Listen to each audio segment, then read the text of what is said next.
I'd like to go around and have our panelists introduce themselves and tell us a little bit about their role and the program. I'm just going to go through list order with the program and then the school. So whoever would like to start introducing themselves within that, that's great. But I do want to start with PA school. We're joined by LMU and UT Health Science Center. So whoever would like to start, that would be great. I'll go ahead and start for the PA program. My name is Stephanie Hull. I'm the program director for the LMU Knoxville Physician Assistant Program. We are here in Knoxville, Tennessee. We're a separate program from the LMU Harrogate program that's in Harrogate, Tennessee. Miss Amy Reed is with us. She is our admissions and community relations coordinator. So she's really the one that can tell students all about our program and application to our program. I can give them a little more background on some of the curriculum and also the PA profession. And we just want to thank you for allowing us to join today.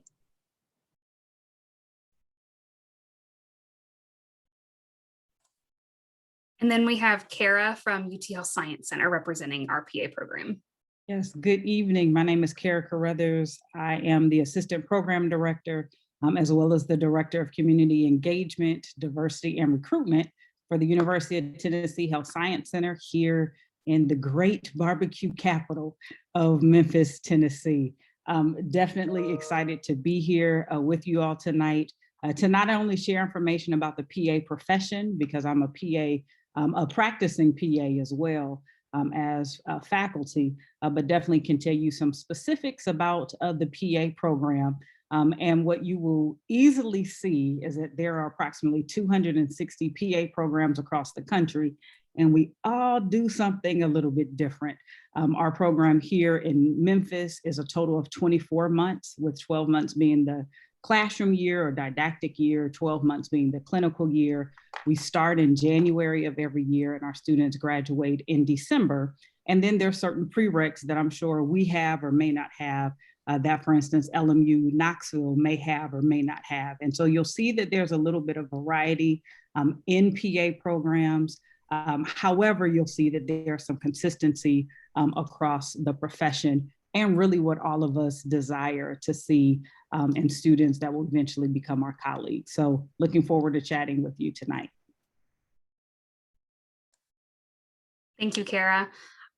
Next, with our DO programs, we're joined by Matthew Bruning from LMU and then William King from Edward Viacom. So Matthew, if you want to start us off, that'd be great. Awesome. Well, good evening, everybody. My name is Matthew Bruning. I am the admissions recruiter for the Bliss College of Osteopathic Medicine here at Lincoln Memorial University. I primarily work at the Harrogate campus, while I also work in Knoxville as well. So we are one medical school with two locations. Just a little bit about the program.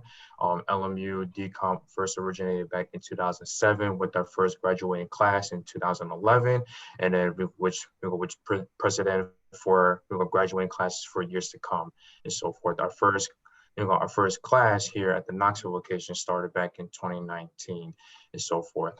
Here at DCOM, we're four-year medical school. We primarily focus on the osteopathic side, where we train our students to become primary care physicians and so forth. Your first 2 years of DCOM are preclinical sciences, so you get all of your hands-on practices and experiences before you go out to rotations, your third, fourth year, and so forth. As far as the application process, it's kind of a two-step application process where you apply through ACOMAS, and then after submitting your ACOMAS application, then we go ahead and send you a secondary application. Any questions in regards to the admissions process or anything about DCOM, I'm one of the first points of contact. Our director of admissions, her name is Robin Mace. She's our director for the Bliss College of Osteopathic Medicine. So that's just a little bit about LMU DCOM. Thank you so much for having me this evening. Any questions, feel free to reach out to us.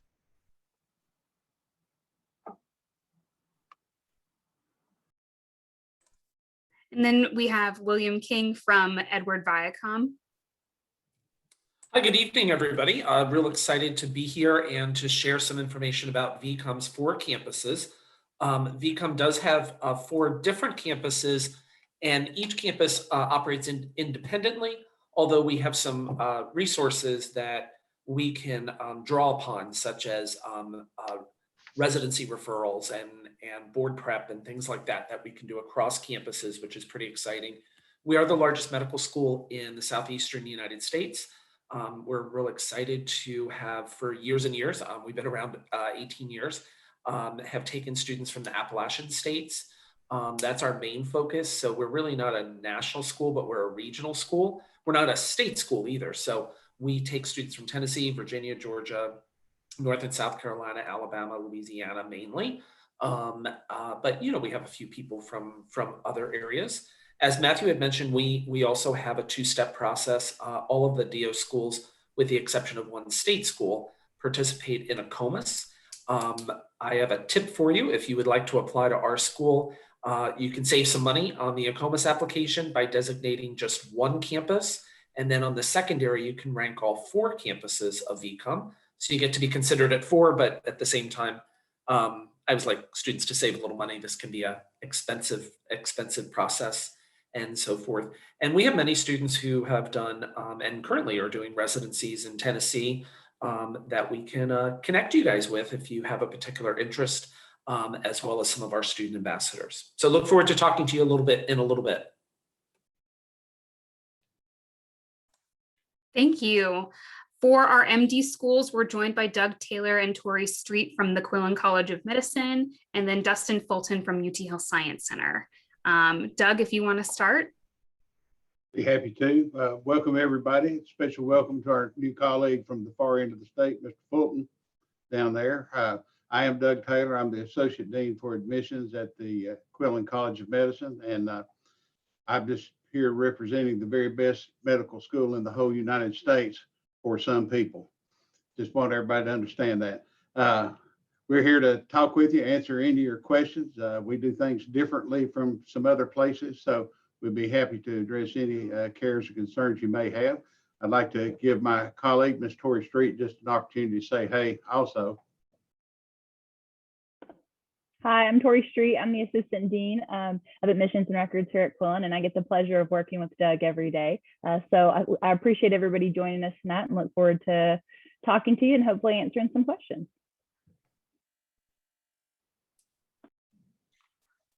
Good evening, everyone. I'm Dustin Fulton. I bring you greetings from the University of Tennessee Health Science Center in Memphis, College of Medicine specifically. Doug and Tori, looking forward to actually being able to meet you all in person soon. I've heard a lot of great things about you all as well. I am new in this role as Assistant Dean of Admissions here in the College of Medicine for almost a year now, but excited to share more information about the MD program here at the Health Science Center and answer any questions that you all might have for me tonight. So whatever you have, throw it at me, I'm ready. Thank you, Dustin. And last but certainly not least, representing Kent State's podiatry program is Angela Desables. I'm sorry if that was incorrect in Don't worry, it's pronouncing. okay. Yeah, so my name is Angela Desables. I'm the Assistant Director of Admissions for Kent State's College of Podiatric Medicine. A lot of people don't realize this, but there are only 9 colleges of pediatric medicine throughout the entire country. Our program is the largest with 125 students as our cap per year. We're located in very sunny Ohio, as you can see from the picture behind me. It was sunny today, so I'll take advantage of it. I'll say it was sunny. To become a DPM, students have to enroll in a 4-year Doctor of Pediatric Medicine degree and then complete 3 years of hospital-based surgical residency. All of our residencies are surgical residencies, so for the students knowing that they want to become surgeons and clinicians, it's a nice balance of both. There's a great need for DPMs, especially with all medical complications that create, life-threatening complications as it relates to the limb. And more importantly, podiatry is growing, especially with athletes and just lay people like me who decide to go run a marathon and, have stress fractures and stuff. So definitely happy to be here, happy to be the only podiatry school. So I'll be happy to answer any questions you guys may have about our program or about our medical specialty. Thank you again to all of our panelists who are joining us this evening. I'm really excited for our conversation. Just to keep the flow of everything, for students, if you have questions at any point, you're welcome to unmute yourself, or you can type your question in the chat. If you do type a question in the chat, it'll be helpful if you can be specific as to which program you're referring to, whether that's PA, DO, MD, or podiatry.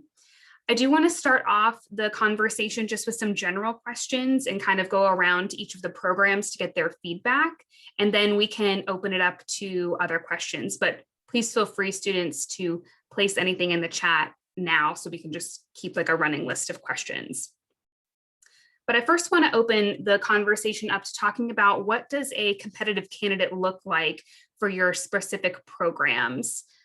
Which is a very broad question, but in terms of what you would consider a good or great candidate, what can students be doing to make themselves competitive? And I'd like to start with PA programs. So whoever would like to start us off, that would be great. So I'll go ahead and jump in. And I also want to tag in one of my colleagues, our director of admissions for the UTHSC PA program, Mr. PJ Coltnow is also on. So I'll probably start and then have him join in as well to add. I would say really the big thing that students should be aware of as far as pursuing the PA profession is that yes, grades matter, but being well-rounded also matters as well. Our current clinical class, I can tell you that the cumulative GPA, our minimums of 3.0, that range was everywhere from a 3.07 all the way up to a 3.94, with the average being about a 3.6, right? Same way with our science GPA. Average was about a 3.6, but the range was a 3.05 all the way to a 4.0. Well, all 30 of those students that we admit every year are phenomenal students and are becoming really awesome PAs. And so yes, grades matter, you have to meet our minimum, but we also want you to be well-rounded. We want you to have other experiences. We want to know that, hey, you had to work 30 hours a week to pay your way through undergrad. And so, yeah, you might not have a 4.0, but your time commitment, your time management skills, your dedication, your perseverance, your ability to do community service while yet having this responsibility is also just as important. So we really do pride ourselves, and we're really working to refine every year a way for us to look at students holistically, because we know things happen. Life doesn't stop because you decide to become a phenomenal PA, right? But we are looking for what are some things that are consistent in your history, not only grades, but your community service, your involvement, the responsibilities, the leadership qualities that you have, as well as your letter writers who can speak to your character and what you have to bring to the table. And in your personal statement, what is the passion that you have for medicine? I definitely want to see that you have medical curiosity, and not that you see entering into the health professions or into medicine because of job security, but why are you passionate about medicine? And so those are some of the things that we're looking for candidates for our program.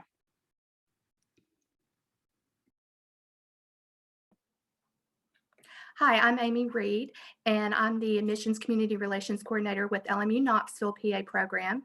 And just wanted to add to all the great information that Kara provided, in that we are looking at a comprehensive, holistic approach when we look at admissions. We are looking at your academic profile. So we're looking at GPAs, we're looking at your GRE scores. But in addition to that, we want to see your passion for becoming a PA. We want to see your commitment, that you're driven to actually complete the program. This is a 115 credit hour program that you complete in 27 months. And so this is a program that you can kind of compare that in your 4 years of completing your undergraduate, you're now completing a master's program in 27 months. So I think Paul was starting to talk, but he was muted. Is that correct? Yeah, that's true, but that's fine. That's no big deal. We're all here together. It's no worries, no hurries. So One of the things that UTHSC's program, as the state's only public PA program, looks at is identifying those applicants who will best serve the state of Tennessee. We have applications from all over the country. And we don't have a minimum, but what we really strive to do is reduce barriers of admission. We've removed the GRE. We're not interested in the new PA-centric admission exam. We're interested in finding the best 30 spots for our program. What I often tell the applicants is the applicants have all the power here. They're the ones that they're the consumers. They're buying a product. So we want to make sure we're the right fit for them and they're the right fit for us. And that's really what it comes down to. Everybody here is going to have the same applicant. We're all going to have a GPA that's going to be close to X. We're going to have the experiences that are close to Y. It's, are you the right fit for our program? And I think one of the things that we do a really good job in is identifying just good humans, as Kara alluded to. We're looking for a diversity of applicants. We're looking for a diversity of experience. So with that, thank you. Yeah, and I applaud the ET Health Science program as well, because a lot of PA programs, in looking at ways to kind of wade through the applicant pool, add on additional standardized tests or other testing things that have come out. And again, the cost for students is just, it's unnecessary in my humble opinion. And I'll echo what they've all said, is that yes, we need to have some assurance that you can handle the academic rigor of the program. I've been with LMU since 2011, and students who come in with some of the lower GPAs and GRE scores tend to be some of our best PAs. So can you handle the academic rigor, and are you going to be good to people? And I think that's kind of what we're all looking for. So I'm just excited you guys aren't using those other expensive tests too, because that's just ridiculous. Sorry.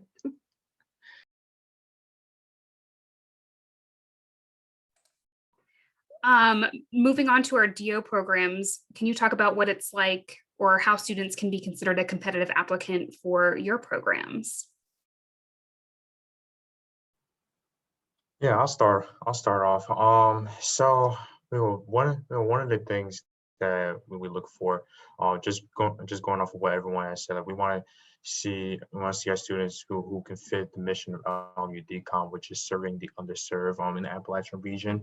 As far as being a competitive applicant, our MCAT minimum usually is an average about a 504. Our science GPA is about 3.4.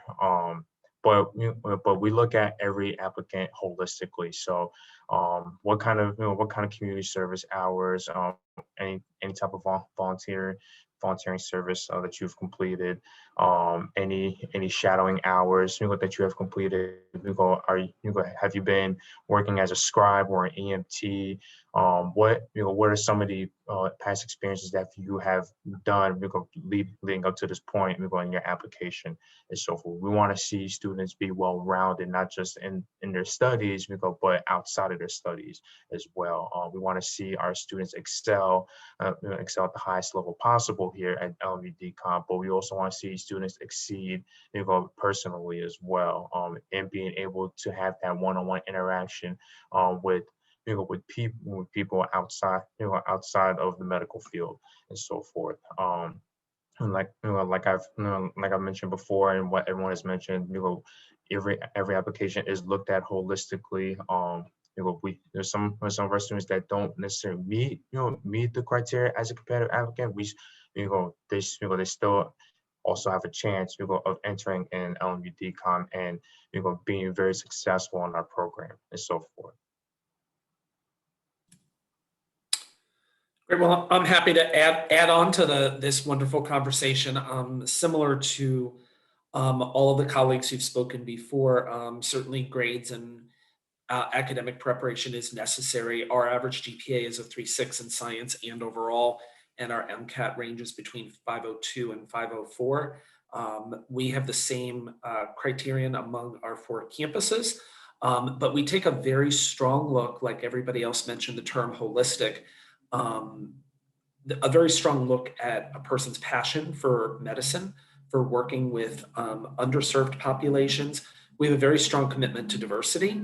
So if you bring diversity yourself or have experiences with diversity, and if you don't, but you're really passionate about it, make sure you include that in your application as well, because we want people who are really committed to working with a diverse population and also have a passion in that area. We, like many osteopathic medical schools, do have a nice sized chunk of our graduates going into primary care, but I think because we're a larger school with our campuses, we do have a very strong number of people who are in different medical specialties. So out of our 625 or so graduates, maybe 250 will go into specialties like neurosurgery, general surgery, emergency medicine, anesthesia, the whole gamut. And of course, a nice chunk go into primary care, which is really needed in our area.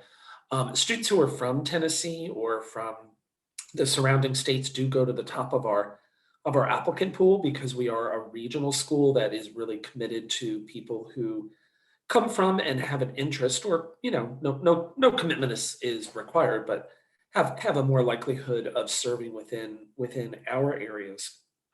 We also have a master's program, which helps students who maybe their GPA isn't really where they'd like it to be. Maybe their freshman, sophomore year didn't quite work out so great. Change majors, do things like that. And it has a direct linkage to being admitted. So there are a couple benchmarks for that. And then two unique areas so if students have an interest in these areas, and if you don't, that's fine. It's not a requirement, but because we do have two very strong programs, students who show an interest in either sports medicine or in global health, medical mission work, we have very strong areas there. So by all means, if you have ties to those areas or a passion for it, include that as well.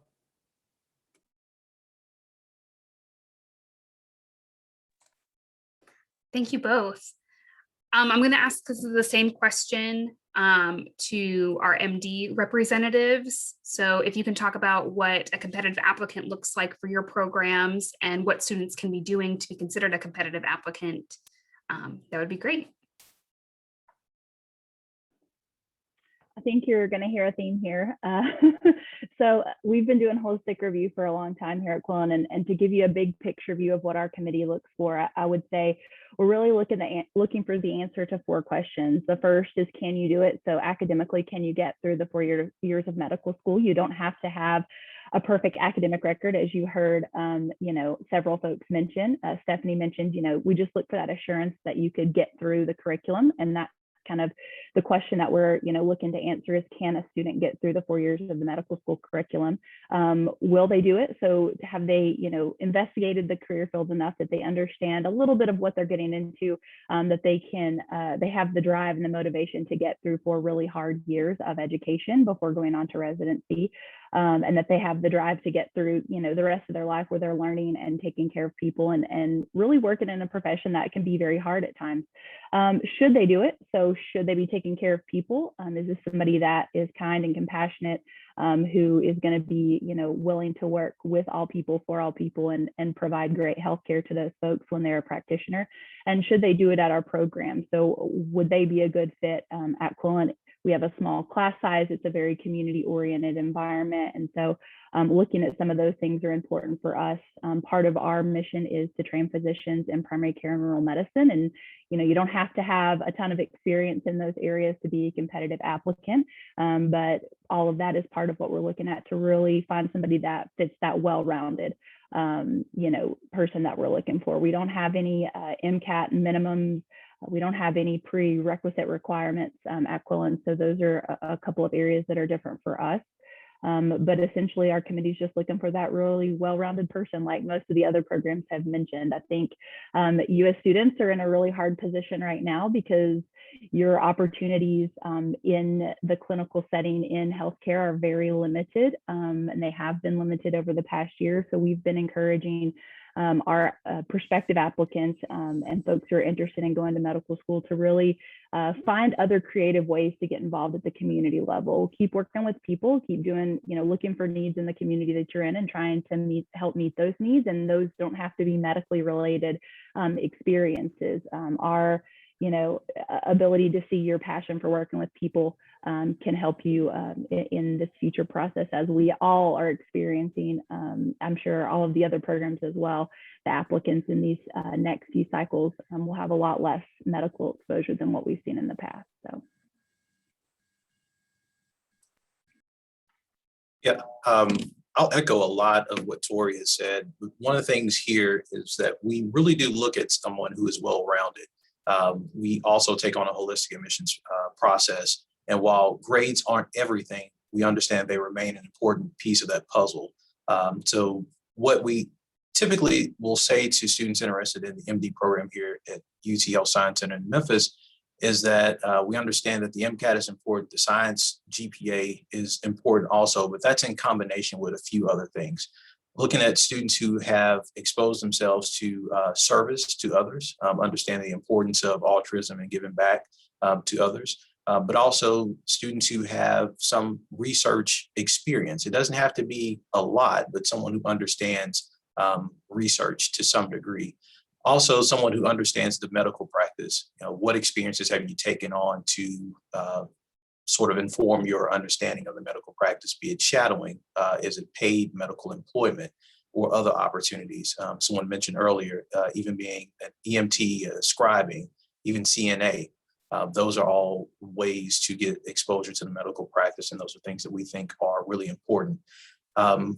We also think that leadership is important. We understand that leadership is critical in the healthcare field, and that for someone who wants to be an MD, that's going to be really equally important in the profession as well. So what leadership roles have you taken on? Many times students will have leadership opportunities in extracurricular activities on campus and at your undergraduate institution. What I will preach to people is that it's the quality of the experiences, not necessarily the quantity. So make sure you aren't spreading yourself thin in extracurricular activities. Make sure that the extracurricular activities that you are involved in will give you the things that you need in order to be a well-rounded competitive applicant, no matter what area or specialty of healthcare you plan to go into. So those are just a few things that we really look for. But of course, we want to make sure that we're able to support students both to and through medical school, right? So you have to have the ability to stand the rigor of the academic program while also being someone who understands what you're getting into.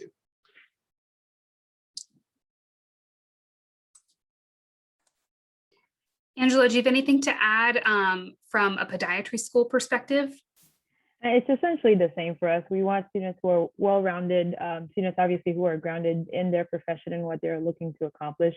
For us, I think the key difference is obviously recognizing that podiatry is a specialty within, the bigger scope of medicine. So we want students to, have had some kind of, it's not a requirement, but we appreciate students who go out of their way to shadow or interact with a DPM specifically. It's happened before where students, say, it's part of medicine, I can do it. And then they realize maybe how much surgery is involved or how much diabetic wound care, it can impact people, and realize that that may not be something that, they want to pursue down the line. So we just want to see that slight extra, commitment. But other than that, all the other characteristics are the same as the other programs. Thank you so much for sharing all those different perspectives, although I did hear a common theme among everyone, that it's definitely a holistic review of students. We're getting some questions in the chat, and I just want to open it up to anybody who wants to answer them, because some of them are a little bit general. One common one that we're getting is talking about getting experience in the time of COVID, and what suggestions do you have for students to put themselves out there and get experience in healthcare when things are a little bit more challenging. So whoever would like to answer this question, just opening up the floor. I'll jump in. It is definitely challenging, and particularly for those of us at medical schools, where we really like to see, in an ideal world, students have the opportunity to shadow and, spend time with a physician and have, some experiences directly with someone. What we're finding, there are some students who are doing a really nice, wonderful, creative set of different activities. Of course, some people don't think about the fact that they may actually have, through their employment, medical experiences, people who are scribes or EMTs or paramedics and so forth. I mean, that's wonderful medical experience that you have. Some offices are allowing, depending on HIPAA requirements, some are allowing students to participate in teledoc visits, which can be really pretty exciting and a nice opportunity for you, because that's, not only how medicine is being added to or practiced now in many capacities and so forth, but certainly things like that will go in the future.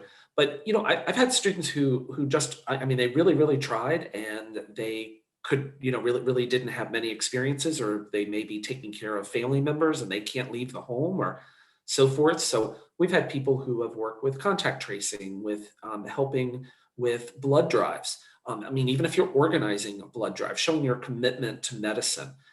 There are a number of virtual kind of experiences. Some of them are better than others.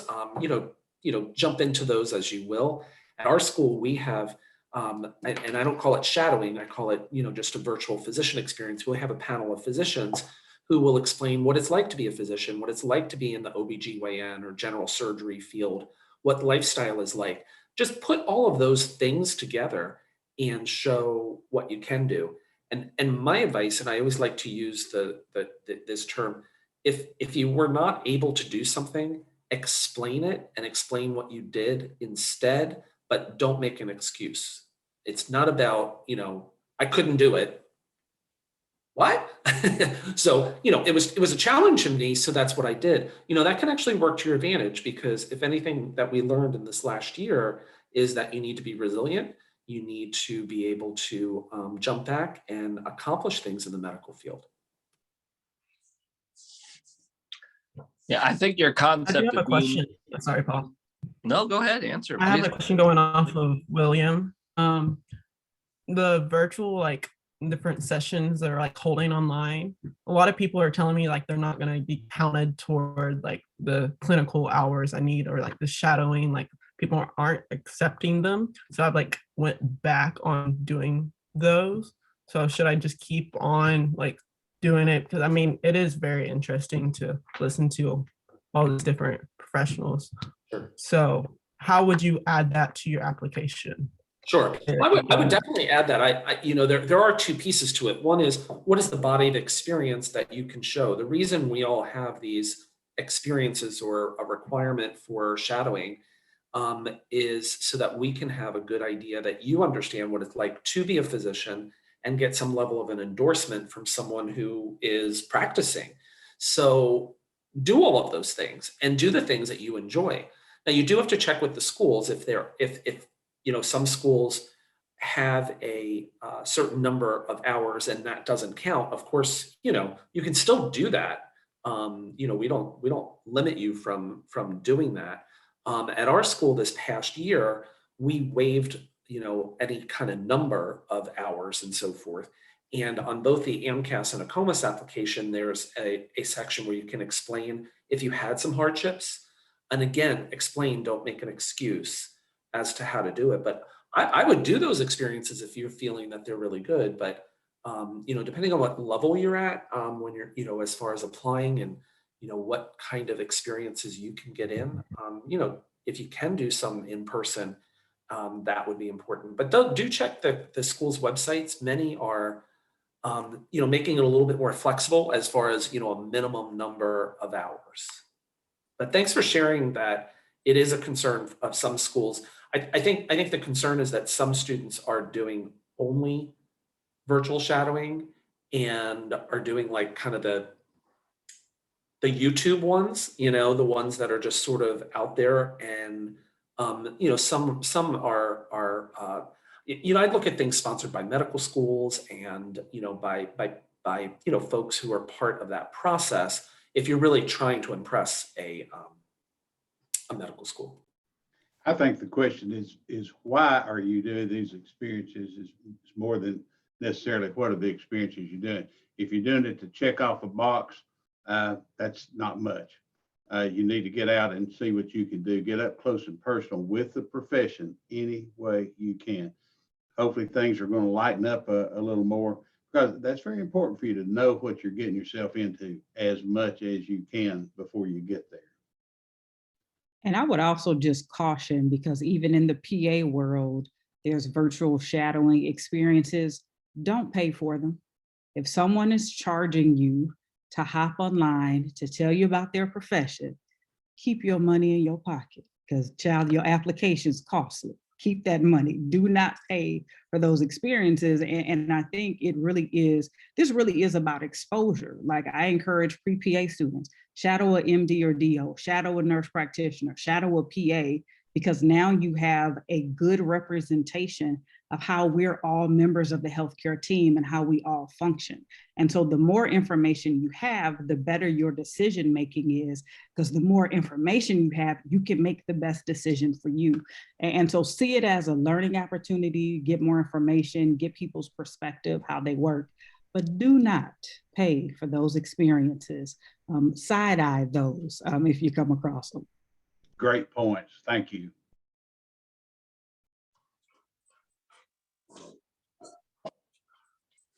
Does that answer your question, you think, or would you like some more expansion on Oh, yeah. it?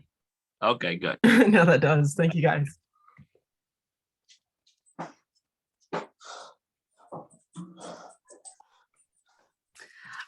Well, there are some other questions coming in. We have some that are specifically related to MD programs. The first one asks for non-traditional age students, is there anything else that needs to be done or seen in the application? And what is the percentage of non-traditional age students in MD programs? That is one question.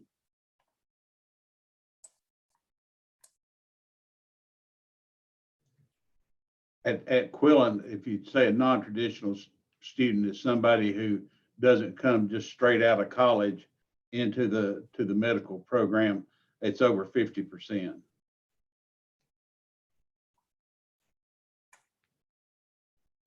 Thank you. Another question for MD programs is a few students are asking when is the best time to take the MCAT, like during their undergraduate career? When you're best prepared for success. Yeah, I would have to agree. I would also say, make sure that you have a plan in place for how you are going to prepare to take the MCAT. Work with your advisors to figure out, when you believe and they also believe that you will be ready for that. A lot of coursework will also help prepare you. So understanding at which point you want to take that test is very important. Yeah, and take practice tests and make sure you're feeling comfortable with the practice tests and that you're scoring a couple points higher than you would be willing to accept. I occasionally have applicants who have, said, well, I was scoring like a 496 or a 498 on the practice test. So I just kind of thought if I crammed the last couple of days or something, I would, get a 504. Why do you think that? It's the opposite. When you take the exam for real and it's a little bit more stressful, the possibility that you might go down a couple points. So make sure that you're ready and that you have, done some practice tests and so forth and feel prepared and so forth.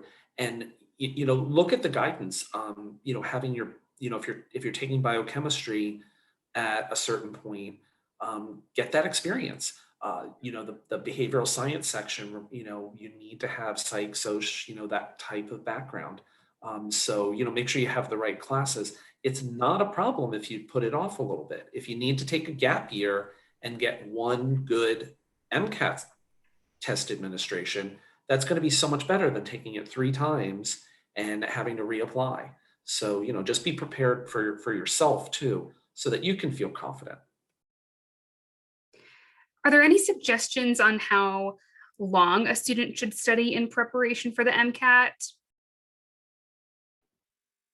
I think that's just really highly dependent on the student and what is successful for their student in retaining and applying information. You know, I've heard students who prepared 3 months in advance, and I've heard 7 months in advance. So I think the rule of thumb is to give yourself plenty of time to think about how long would it take you to prepare for this test. You can't approach it like an ACT or an SAT. It's going to take a lot more intensive preparation than those tests would have taken.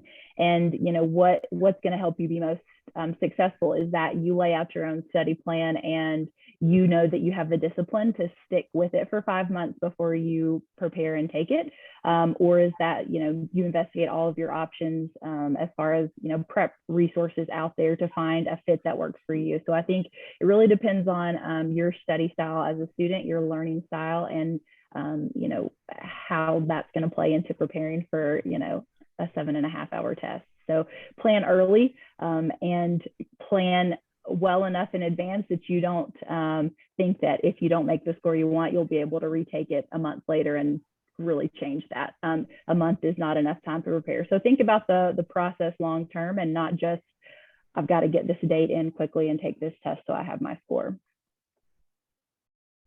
Thank you, Tori. Familiarity with the test format and the questions and the way they're put out there and the required integration of knowledge in answering the question is something a lot of students aren't really prepared for if they don't do this advanced preparation. The AAMC has a good number of free resources online to help students prepare for the MCAT, and I would advise anyone and everyone to at least take a look at them and see if it works for you. There have been some other questions related to how many times a student can retake the MCAT and how that's viewed from an admissions perspective. To my knowledge, I believe students can only retake the MCAT, I think it's 3 times in 2 consecutive years or something like that. There are specific guidelines as to how many times someone can retake the MCAT, I believe, but students are wondering if there are any sort of issues with retaking the MCAT in terms of like their application. Ideally, you prepare for it well and only take it once. You don't have to worry about that other question. There are limits to how many times you can take it. They will waive those limits if you can get a letter from a medical school that says they're working with you to help you prepare for that test and be successful on it. But you really don't want to go there. This is not something you want to do more than once. And I think Tori made a really good point in her, many really good points, but the one point that I would want to highlight is related to if you do have to retake, don't just go ahead and register the next, for the next month and just think that by sitting for it a second time, your score is going to go up. That means you have to prepare even more. And I'd go back to what I started with is take practice tests and score above what you're satisfied with, because the reality is that with stress and taking it under real conditions and a prometric center and so forth, you're going to, you might score a couple points lower. So make sure that you are comfortable with that, but definitely prepare for a retake. If you need to take a retake, make sure that you're extra prepared. It does not look good when an applicant has like 4 scores and, their last score is maybe a couple points lower than our average, but the other 3 scores were so far off. Because there are a lot of admissions committee members who have this thought that, well, if you do something multiple times, you might just be a little bit lucky to get a couple extra points too. And so it doesn't really, it's not indicative. And one more thing I'll add, and others may want to add more, but I think as far as retakes and how a committee would look at that, I think what's important for a committee to see is that you have figured out what you did poorly on the first time and you were able to change your approach to the test so that you were more successful on the second attempt. That change piece is really important. You are going to change your study habits, the information and the way you learn in medical school. And so if you don't score where you want to on your first attempt, change what you're doing so that you're more successful on your second attempt. And that's gonna, it's not gonna hurt you in the long run if you are able to show that, you did what you needed to do to become more successful on that second attempt. Multiple reattempts with the same or declining score, that can show that you don't have that ability to change, what you're doing academically and with your study habits to be successful. And even in an admissions interview, you may even be asked how you prepared for the MCAT. So understanding that preparing, and I'm with Doug on this one, that's not something you want to do many times. So if you prepare well, you'll only have to take it one time, two maybe, but just be prepared for questions around your preparation for the MCAT, because that can give information to an admissions committee on how you plan and prepare for studying in the curriculum.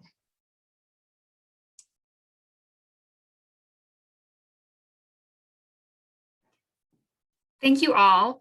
Another question, this could be for any program, but a student asked, how are AP credits viewed as prerequisites? So are they accepted, or do students need to be taking those prerequisites through a four-year institution, two-year college?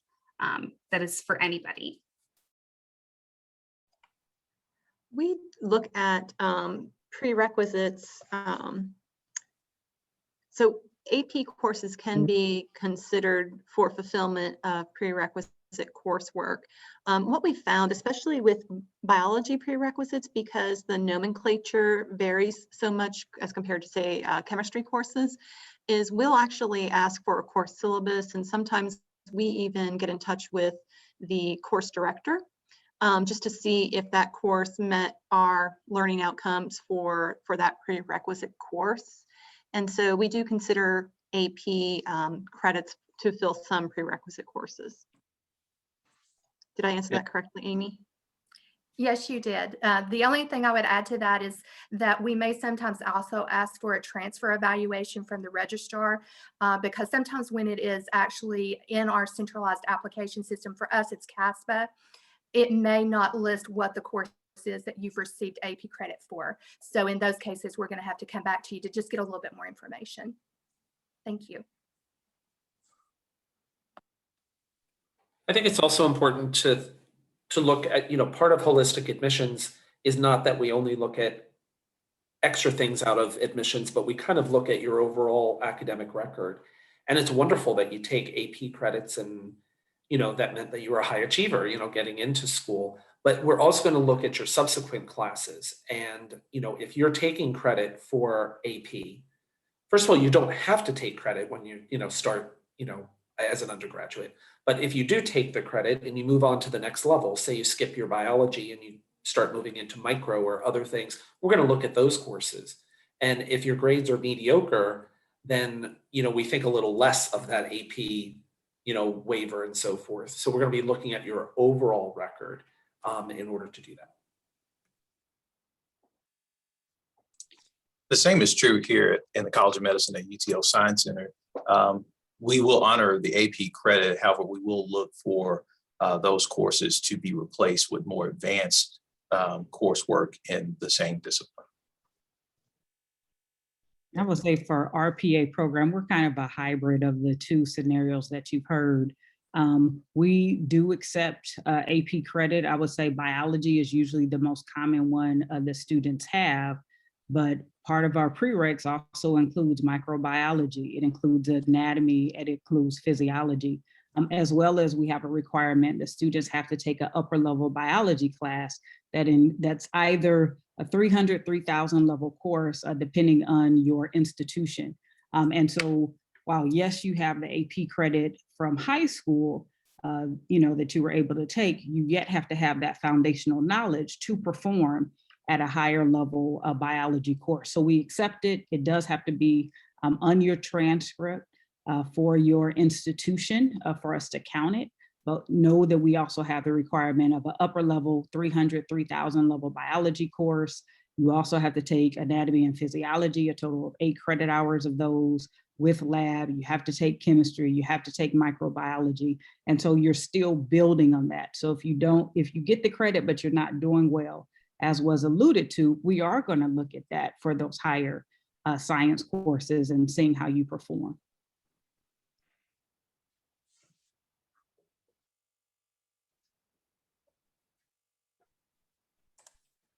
Anyone else like to add anything?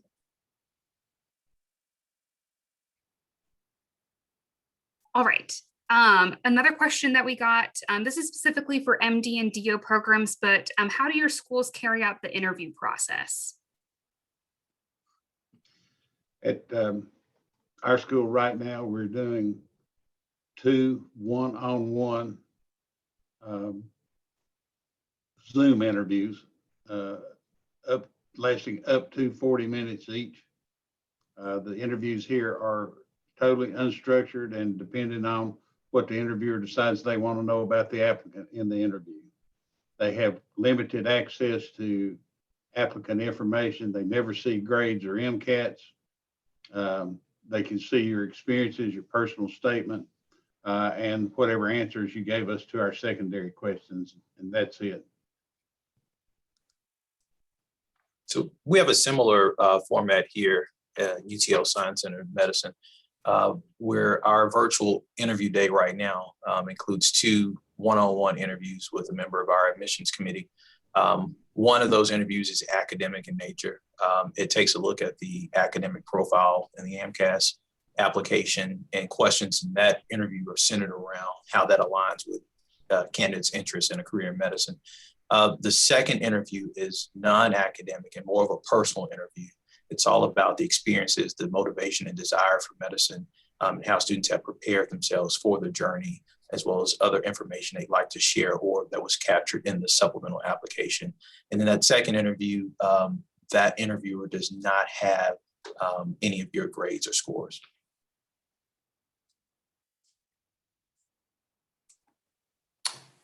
At VCOM, we do 3 one-on-one interviews. They're conversational in nature. Ours are completely open file. So that means if you got a C in a course in your sophomore year, someone may ask you a question about it. So, just being prepared.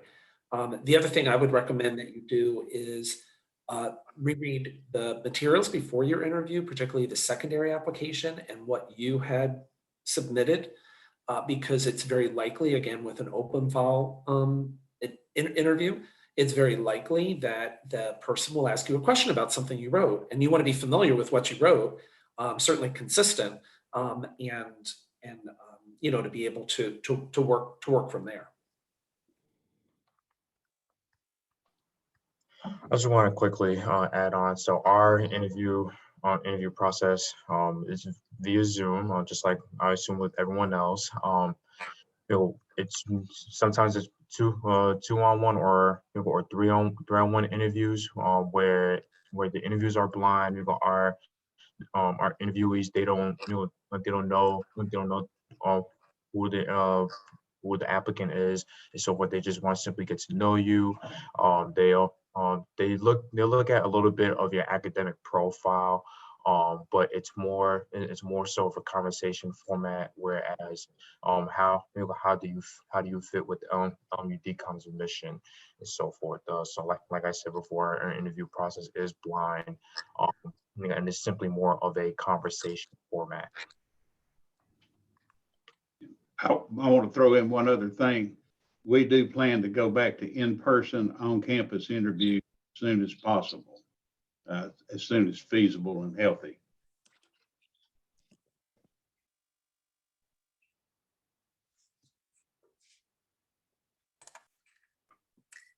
All right, so the next question that we have, this is for MD programs, but I think this can apply to any of the programs here. But is any credit given for graduate credits? And I assume that means, well, I'm just making an assumption. Can students complete classes through graduate credit? That's one way, or can graduate credit help improve someone's overall GPA? For us, it's going to help over your overall GPA. So our accrediting body does not allow us to give advanced standing to a student that enters our program. So say you get a master's degree and you've taken 2 semesters of graduate level anatomy. You can't graduate with that master's degree, apply to PA school and say, hey, see on my transcript, I have these 2 semesters of human anatomy. I don't want to take PA anatomy because I've had it at the graduate level. We're going to look and be like, oh, that is great. You've built upon your knowledge base that you learned in undergrad. But if you want to be a PA, you're going to take the PA anatomy, right? And so it for sure helps. And I will tell you my own experience. I went back after undergrad, got a master's in physiology and anatomy to help my overall GPA as well. I had a whole lot of other stuff going on because my career path to PA is pretty winding. But I still had to take anatomy and physiology, even though I had a master's in it, and I taught anatomy to first-year medical students. I still had to take anatomy in PA school. And so it does help your overall application. As was stated before, similar to AMCAS, we have Caspa, which is the centralized application service for physician assistant applications. And we will use that graduate coursework. It will factor into your overall as well as your science GPA, and it is beneficial. So the only graduate work that does not count and factor into our overall GPA that we look at for Caspa is if you previously went to MD or DO school, or if you have a PhD, that coursework is not added. We'll see it. We'll more than likely ask you about it, but only master's level work, undergrad level, community college work actually counts into that overall Caspa GPA that's calculated. In the AMCAS application, the graduate information is calculated separately. But I think most of the people on our admissions committee went to graduate school in one form or another. And my own personal experience at my graduate school was a little more intense than my undergraduate school. So therefore, if a person has had a bit of a weaker performance at the undergraduate level, a good solid performance under a difficult and demanding course load in graduate school can help answer that question as to whether or not you're able to handle the curriculum of medical school. First semester in medical school at our school is roughly twice the normal full-time load of an undergraduate student. So it's pretty intense there. So if you've gone to graduate school, don't try to take 30 hours in a semester, for God's sakes, but a good performance under demanding load there. And as mentioned about the PA schools, osteopathic medical schools can't accept credits from a master's program, so you wouldn't get advanced standing, but a master's degree can be very strong and very, very advantageous in the admissions process. For those individuals who've taken a number of credits, it can really make a difference in how we look at your application, because we recalculate the last 120 credit hours. So for a person who took 2 years of graduate coursework, we're then considering essentially their junior, senior, and their first 2 years of the master's program.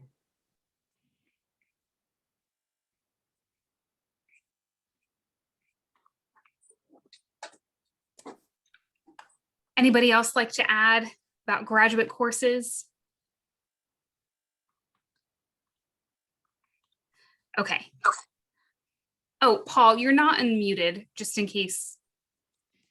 That's good. That's fine. I'm just responding. So I'm responding to chats and I'm on my phone. So I don't want to I don't want you to see my big index finger as like the main view in the camera. So I'm just responding to some chat questions right now. I apologize. No, thank you so much. There are some general questions that, well, they're specific, but I think that they can be made a little bit more general. This is more specifically related to major and minor preferences on applications. This is personally a very common question I receive from students. Is there a certain major or minor that will help students stand out on an application? Or do you have a preference for a major or minor? And this could be for any any program? I'm going to take a stab on this one since I was just trying to answer that in the chat room. We don't have a preference for your major. You have to finish our prerequisites, but you have to have an undergraduate degree of some sort. It doesn't matter to us what that is. If you majored in playing the clarinet and you were able to take the science courses, that's perfectly fine with us. And it's also kind of an interesting point. Now, for our program, the PA program at the University of Tennessee Health Science Center, what did you do with that experience? How does that make you a better PA? How will that add to your class? How will that add to your understanding of what a PA is and does? That's ultimately what we want to know. You will not be penalized if you're an arts major. You will not get bonus points if you're a biochem major. Either option has its advantages. So, we would rather you be you and be the best you can be, and bring that passion and that excellence to our program. I'll kind of add to that. One of our best PA graduates was an auto mechanic and went back to school and got prerequisites, did very well in his prerequisites. And during the interview, he was able to articulate that when he was going through, especially the human anatomy and physiology prereqs, he had in the back of his mind how a car works. And so he kind of related everything to those, mechanics. Now, he also had all the personal attributes that we would want in an applicant. And so, I agree, so long as you're able to be successful in the prereqs, the undergraduate degree doesn't matter. What helps you stand out is being able to articulate your experience. That's what helps you stand out. Yeah, I often tell students during my clinical med lectures, I said the human body is basically just a plumbing system.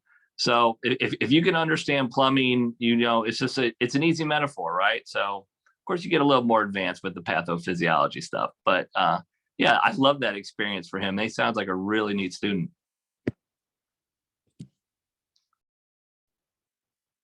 Yeah, I was just going to add, even for podiatry, I think we appreciate the students who don't have the science-specific backgrounds, because obviously they've had to go out of their way to complete some of those classes. But more importantly, being able to articulate why you picked dance as a major, or exercise physiology, or maybe Spanish because you wanted to go back and kind of give back, or contribute to a population that may experience some kind of disparity of sorts. But at any rate, obviously it all ties back to how you've enjoyed that major, and more importantly, why you've chosen it, and what you're going to do with it, with this new degree that you're looking to acquire.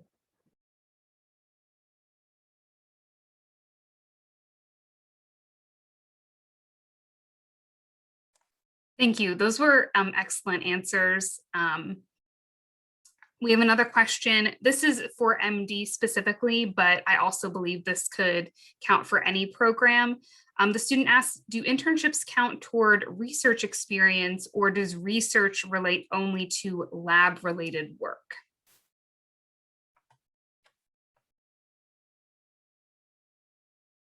I would say it probably depends what you did in that internship experience. If you were conducting research, even if it wasn't physically in a lab and you weren't doing science specific research, you may have still, maybe you were doing some, sociological research. Maybe you were out in a community, doing some hands-on stuff. I think it really is dependent on what you did in that internship. I know there are a lot of internships that pre-med students can apply to, specifically over the summers and things like that.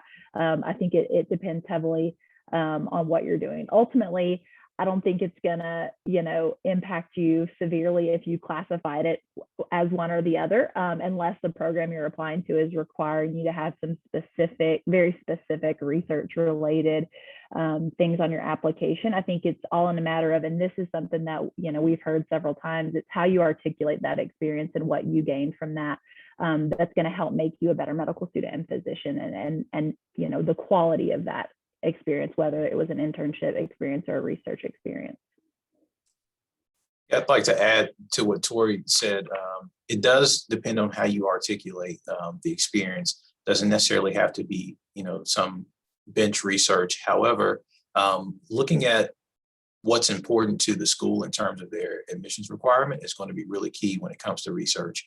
But also understanding what I preach is that you want to be able to communicate in an interview, if asked about the research, what your particular role was and what the results were. Not necessarily that it result in a paper being published, but if you can communicate in that interview your particular role in that research, it shows your understanding of it. Yeah, I take a pretty simplistic view of the research thing. From our school's perspective, what's really important is that the pre-med has been exposed to research, knows that research is going on, knows who's doing it, where it's being done, and most importantly, how to read and interpret and use the information that comes out of the research. That's the important part about it. It's like Tori said, that you could be bench type or population based. Either one, all types of research are of importance in today's world. And I would say in general, most PA programs don't require research. However, we do have students that have had various research experiences. One of my previous students, while she didn't do benchtop research, she did do clinical research, and it was specific in palliative medicine. And that was an area she was really interested in. When I interviewed her, she was really focused on that. And she was like, I'm gonna be a palliative care PA. This is what I'm meant to do. This is the clinical research I did in undergrad. It was really fulfilling. This really fueled and propelled me to enter the PA profession because of this experience. And she was able to tie that in her interview. And she successfully graduated. And guess what? She's working as a palliative care PA right now. And so while, again, historically and traditionally, most PAs don't require research as part of your application, depending on the type of research you did, if, again, you can tie it into what your why is, and you can clearly articulate why you were passionate about it, even if it was maybe an internship where you did a medical mission trip. That was, you studied abroad, but you got to do this medical mission opportunity as well during that experience. Tie that in, because specifically for UT, we are looking at folks that have an interest in working in the community, working in those populations who have been shut out from adequate and culturally humble care, right? So if you can say, hey, I did this, had this experience, and it was part of an internship or part of a study abroad, and this is really what let me know I want to work with this population, it definitely enriches your overall application. Yeah, I think that's a beautiful answer as far as how you tie that in and what your purposes are and so forth. I'd go back to something I mentioned before, and that is, prepare and read through what you submitted to the medical school, particularly if the medical school, PA school health professions program has an open file application, and don't overstate what you did in research. You're likely going to be interviewing with a faculty member who has done research. It's even possible that person has, just real passion or excitement about it. We've had people from our admissions committee or interviewers who have, not thought favorably upon a student because they said, I was so excited to hear about this palliative care experience that this person wrote about. It sounded like they did all this great stuff, but you know what? They really didn't do very much. It's okay if, for our school, it's okay if you just had, some, minor exposure to research, but you understand the methodology, then state that. So, but don't state, the studies that were done as if you're claiming them to be your own and so forth. I would add to that, don't overstate your patient care experiences. We had an applicant who basically was describing his role as being that of a first assist in surgery, and he wasn't even like a CNA. And so after a little bit of questioning, I came to the realization as to what his actual, certification, licensure, et cetera, was, and that did not go well for that applicant. So don't overstate your role in direct patient care either. I think that's, you just hit upon something there that I think is so important for applicants. Just be who you are. You know, we're pretty good at understanding what makes a good applicant and pretty good at filtering through the baloney. So, you know why you want to do what it is you're applying for. And I think that's one of the biggest just pieces of advice I tell people is, why do you want to be a PA? What does a PA do? Why does that interest you? What can you contribute to that? These are basic questions that I think people overlook. One experience we had with an applicant who, when I asked that question, said they wanted to be a PA because they make a lot of money. That was the longest 15-minute interview of my life, because I immediately knew after the first minute, this person ain't going anywhere.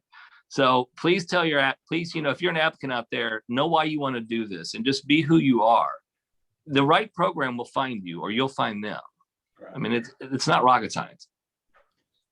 I think you bring up a great point there too, because if you prevaricate, if you stretch the truth, if you talk a little too much and you get caught, then they begin to distrust you. And I can pretty well guarantee you, if we distrust you, you're not coming to my school. So that's a pitfall no applicant wants to fall into.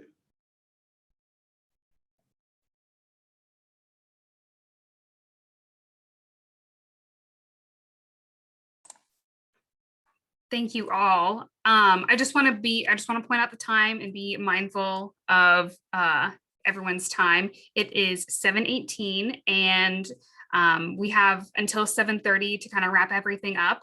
I believe we've covered all of the questions that were posted in the chat, either verbally or you've been, the responses are in the chat. If there are additional questions, students, if you want to unmute and ask someone directly a question, or if you have other questions in the chat, we still have time, but we are going to close at 7:30.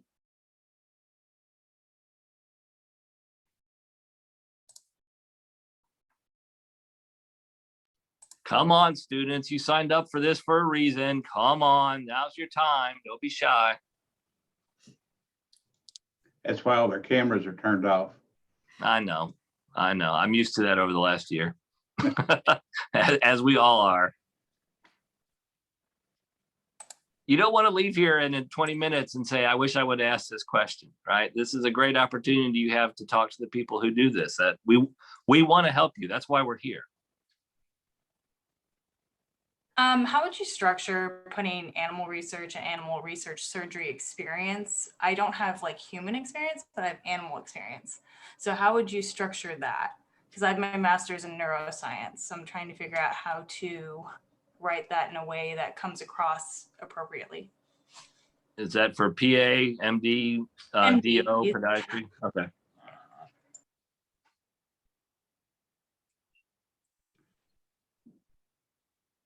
MD people, have at it. Well, what's the question? I didn't get the question.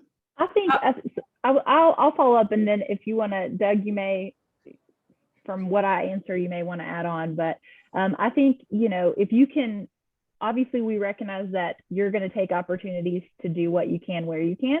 And so since your experience is animal-based, I don't think there's anything negative about that for the MD admissions process. I think if you can talk about what you learned in that experience, whether that was, leadership or teamwork skills in the lab, or, time management and structure and learning to, work under stress, talk about those things or the skills that you developed through that experience, and really emphasize those things in your write-up. I think this leads me to a bigger point that I feel like this has been a common theme in many of the answers you've gotten from all the professions, and that's you have to use the application to your advantage to tell that admissions committee as much as you can about yourself. You have to provide the evidence That's not fabricated, but that are things that you've done, and you have to articulate it well, and you have to articulate what you learned from the experience. Something that if we have any students that have ever been to one of our sessions, our Quillen sessions, you may have heard us say, you tell me that you like fishing, I'm going to ask you, why aren't you at the lake? So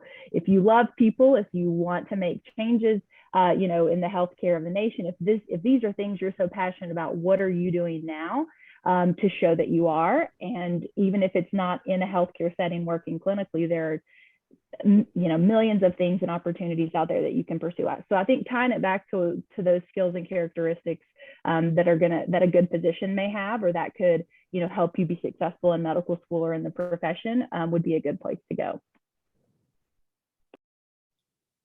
You might even find a few unique opportunities. Some schools, two of our 4 campuses have a veterinary medical school on campus, and we do human and animal research and have a couple different grants and so forth. So if you're applying to those schools, those would be the schools perhaps on your secondary application that you could really uniquely craft. That I saw that this was available at Virginia Tech or at Auburn University, and I wanted to highlight my interest in such and such an area, because we're also always looking for people who can bring a dimension to our campus that you can share with other students, but also, help elevate the institution and so forth. So, I mean, it's neat. You actually have an opportunity here. So definitely, utilize that, as Tori had mentioned. For LMU, DCOM also works with our vet school. There's a program called One Health. And so there have been a lot of interprofessional education opportunities and research opportunities between vet med and with the medical school. And Mr. Bruning, I can't remember, there are some courses that the vet medicine students take with the OSM1s, is that correct? I want to say like a virology or something. Yes, I can't remember the exact course, but within the first years, our vet students and our first year on OMS1 students, they work together with our One Health program, and so forth. Like I can't remember the exact course, Stephanie. And it's on the tip of my tongue, and I'm drawing a mind blank right now. But yes, that is something that we do provide here at LMU DCOM, along with our vet school here.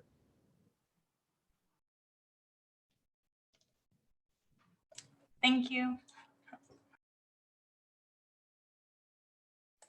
We got a question in the chat for MD and DO programs. How much impact does applying early have when it comes to the application process?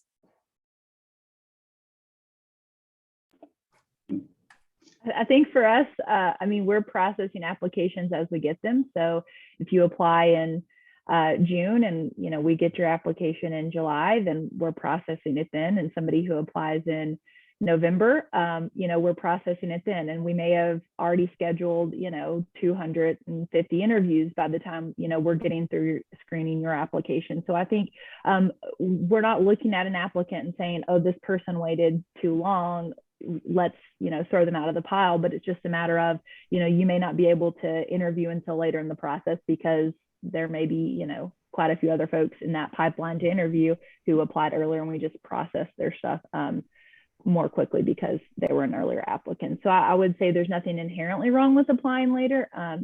Like I said, you're not going to be frowned upon because you did that. You just need to understand that you might be later on in the interview process, seats will have been offered. So you kind of cut down on your opportunities a little bit if you wait till the very last moment to do so. I learned a great lesson in the military. It said, never be first, never be last, and don't volunteer for anything. In medical school admissions, I would have to tell you that earlier is definitely better than later. I would absolutely echo that. I would say continue to think about that process, though, that we spoke about related to the MCAT on ACOMAS, and I'm pretty sure it's that way with AMCAS, and please jump in if I'm incorrect. But when you submit your application, you can still apply early, even if you don't have your MCAT score, or you're updating or retaking the MCAT score. And if you're taking summer courses that you really think are important, it's still okay to apply because we will get that updated information and you can send that to us. It's kind of like a pipeline. And if you don't get your applications in, in the early, batch, at our school, we start waitlisting people once we hit the number of seats in a class. So some schools oversubscribe, knowing that, there's a movement within the class and so forth, but you can often be put on a wait list. In our situation, what's bad about being on the wait list is then the wait list gets ranked. So you might be, after this admissions committee, you might be like number 10, but then we get another 30 people that just got accepted to the wait list, and now you're number 25. So you can actually move down. So definitely apply early. For the LMU Knoxville PA program, we do have a rolling admissions. And so again, it is beneficial to apply early, but some of the things to consider, as been mentioned, is look at your prerequisites. Have you completed the majority of those? We do require the GRE. So do you have GRE scores on file? So you want to consider all of those things. Typically for us, we see applicants that may apply their last semester of their junior year or their fall semester of their senior year. And typically that just kind of depends on where they are in that cycle, how many of the requirements that they have met. And what I encourage is look at the different requirements for the programs you're considering. They do vary. And so you want to make sure that you are meeting the requirements of the programs that you are interested in.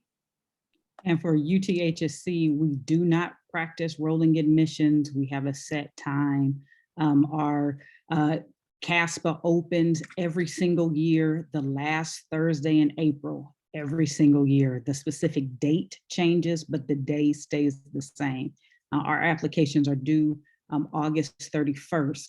What we do encourage, however, once you submit all of your transcripts, all of your letters of recommendation, all of those things to Caspa, Caspa takes anywhere from 2 to 4 weeks to verify your application. I will not see your application until it's been verified from Caspa. So you can't submit your application on August 30th when we know that we're going to start interviews in mid-September and think that you're going to get an interview for that year. The other thing, because our program is so short and we kind of have a short turnaround time, you have to be in possession of your bachelor's degree at the time of application. You have to have all of your prerequisites completed at the time of application. So you have to do all that. So again, to Amy's point, make a chart, make an Excel spreadsheet of all the PA programs that you're looking to apply to, because all of us have different requirements, different time frames, and then have everything completed for the earliest program that you're planning on applying to. Because also after you apply through Caspa, you can't go back and add schools on. And so it's really important that you do your research, look at what's required, make sure you meet every last school's prerequisite and requirement by the time you hit submit for that Caspa application.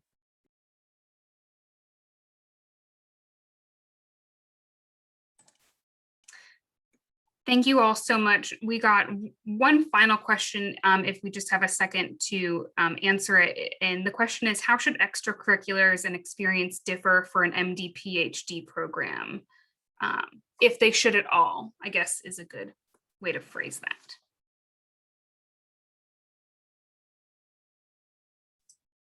So for the Health Science Center, we have an MD PhD program that all students who are admitted to the MD program are allowed to apply to once they become a student here. I just think it goes back to a theme that you've heard, how you articulate things is important. It's going to be equally important in an interview if you designate that you're interested in the MD PhD program. And so those extracurricular activities are going to need to show that you are engaged when it comes to research already. And that is going to, because many times our committee members will say, this is a person who I know will be an excellent candidate for the MD PhD program. So having that on your record at the time of application is going to be very important to show a lot of research.